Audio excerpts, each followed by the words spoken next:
কবর মানুষের জীবনের প্রথম গন্তব্য মৃত্যুর পর। ইসলামে কবরকে বলা হয় পরকালের প্রথম ধাপ। এখানে প্রত্যেক মানুষকে তিনটি গুরুত্বপূর্ণ প্রশ্নের সম্মুখীন হতে হয়।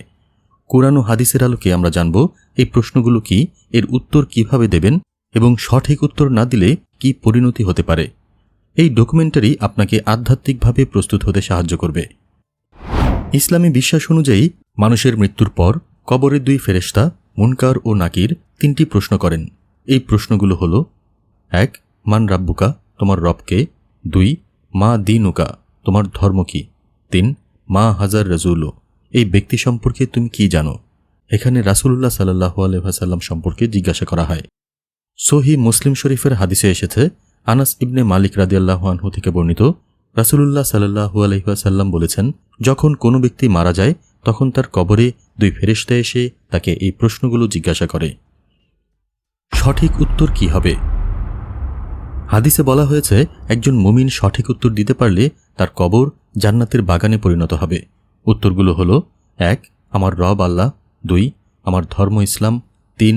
মুহাম্মদ সাল্লাল্লাহু আলাইহি ওয়াসাল্লাম আল্লাহর রাসূল। এই উত্তরগুলো দিতে পারা নির্ভর করে জীবনের ঈমান, আমল এবং নবীর সুন্নাহর প্রতি আনুগত্যের উপর। যে ব্যক্তি এই প্রশ্নের সঠিক উত্তর দিতে পারবে তার জন্য কবর হবে জান্নাতের একটি বাগান।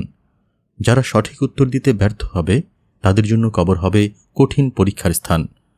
সহিহ মুসলিম শরীফে আবু হুরায়রা রাদিয়াল্লাহু আনহু থেকে বর্ণিত, রাসূলুল্লাহ সাল্লাল্লাহু আলাইহি ওয়াসাল্লাম বলেছেন, যে ব্যক্তি সঠিক উত্তর দিতে পারবে না তার কবর সংকীর্ণ হয়ে যাবে এবং তাকে শাস্তি দেওয়া হবে।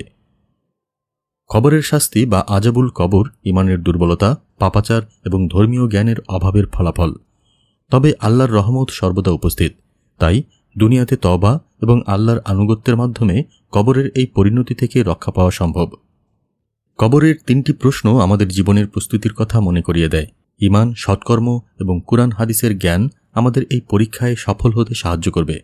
আসুন আমরা জীবনে তাকওয়া অবলম্বন করি এবং আল্লাহর রহমতের জন্য দোয়া করি, যাতে কবর আমাদের জন্য জান্নাতের বাগান হয়।